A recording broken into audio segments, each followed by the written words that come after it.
Curtis got a raise last spring, 12%. He remembers the exact moment he saw the new number on his direct deposit. A small jolt of pride, followed by a thought that felt completely reasonable at the time. I should upgrade my apartment. I've earned it. 6 months later, Curtis is making more money than he ever has in his life. And he has less in savings than he did before the raise. Here's the part that should bother you. Curtis isn't reckless. He didn't buy a boat.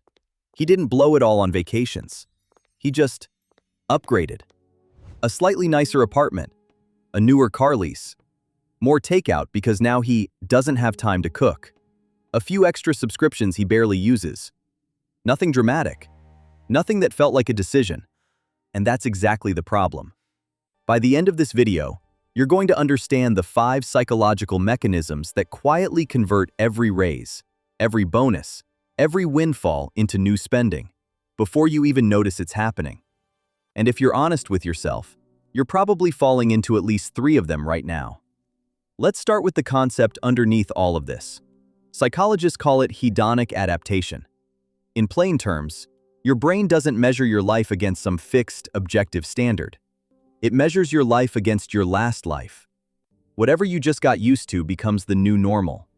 And the new normal doesn't feel like luxury. It just feels like baseline. That's why the upgraded apartment stops feeling exciting after about 6 weeks. That's why the newer car just feels like a car by month 3. Your brain isn't built to register comfort. It's built to register change. And once the change is absorbed, it disappears from your emotional radar completely. But it never disappears from your bank statement. So let's break down exactly how this operates in real financial decisions. 5 mechanisms. Pay attention to which ones sound familiar. Mechanism 1. The reference point reset. The moment your income increases, your brain silently recalibrates what normal spending looks like, usually within days. You don't consciously decide your old apartment is suddenly not good enough. You just start noticing its flaws you never noticed before. The creaky floor, the small kitchen. The reference point moved, and now your old life looks worse by comparison, even though nothing about it actually changed. Mechanism 2. Social comparison drift. Here's something uncomfortable. When your income goes up, your peer group often shifts too. You start comparing yourself less to who you were a year ago, and more to coworkers at your new level, or friends who seem to be doing just as well. The problem is, you're usually comparing your real financial life to their curated one. You don't see their debt, you just see their kitchen renovation. Mechanism 3. The "I've earned this" justification. This one is sneaky because it's not wrong. You did work hard for that raise. But your brain uses that truth as an emotional permission slip for spending decisions that have nothing to do with the achievement itself. A promotion becomes an excuse for a car payment that has no connection to your job performance. The reward center fires, and it looks for something to reward itself with immediately. Now here's where it gets worse. Because mechanisms 1 through 3 don't operate one at a time. They stack. And mechanism 4 is the one most people never even notice is happening. Mechanism 4. Invisible subscription and convenience creep. This is the quiet killer. It's not one big purchase. It's 15 small, recurring ones. The meal kit. The extra streaming tier. The premium version of an app you use twice a month. Each one individually feels like nothing. $5, $12, $20. But recurring spending is uniquely dangerous because it never re-enters your conscious decision-making. You decided once, and now your brain has filed it under fixed cost, even though it's entirely optional. Mechanism 5. Identity signaling. As income rises, spending starts doing double duty. It's not just consumption, it's communication. The new car, the nicer clothes, the trendier neighborhood. These aren't just purchases anymore, they're statements.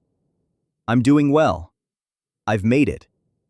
The tragic irony is that the people who are actually building wealth are frequently invisible. The habits that create long-term financial freedom rarely look impressive in the moment they're happening. So let's look at Curtis again, now that you can see the mechanism clearly. His reference point reset the week of his raise. His comparison group shifted to coworkers, not his past self. He justified the lease with the promotion. 3 new subscriptions crept in over 4 months without a single conscious decision. And somewhere in there, without fully admitting it to himself, the upgrades became proof, to himself and to everyone around him, that the raise mattered. None of that makes Curtis foolish, it makes him human. This is what happens by default to almost everyone, when income increases and nothing interrupts the pattern. So what actually interrupts it? Here's the action plan. First, install a lifestyle freeze. When you get a raise or bonus, commit, in advance, to holding your current spending level for 60 to 90 days before making any lifestyle upgrades. This single delay breaks the automatic reference point reset, because it forces the decision to become conscious instead of default. Second, automate the gap before you feel it. The moment new income hits, redirect the difference, the entire raise, not some of it, directly into savings or investing before it ever touches your checking account. If it never sits in your spendable balance, your brain never recalibrates around it as available. Third, run a quarterly subscription and convenience audit. Every 3 months, list every recurring charge under $50. You will find at least 2 you forgot existed. This isn't about deprivation. It's about making invisible spending visible again. Fourth, separate achievement from consumption. When something good happens at work, build a non-financial reward ritual, a specific meal, a day off, a call to someone who matters to you. Break the automatic link between "I accomplished something" and "I should buy something." Fifth, and most important, redefine what winning looks like. The goal was never to look wealthy. The goal is optionality. The ability to leave a bad job, take a risk, support someone you love, or simply sleep without financial anxiety. That kind of freedom is almost never visible from the outside. It doesn't come with a nicer car. It comes from the gap between what you earn and what you spend, and that gap is the only number that actually determines your future. Curtis's raise wasn't the problem. The silence around what happened after the raise was the problem. Nobody sat him down and said, "This is the moment your spending will quietly reset unless you decide otherwise." You just did. The next time your income goes up, and it will, you now know exactly what your brain is about to do automatically.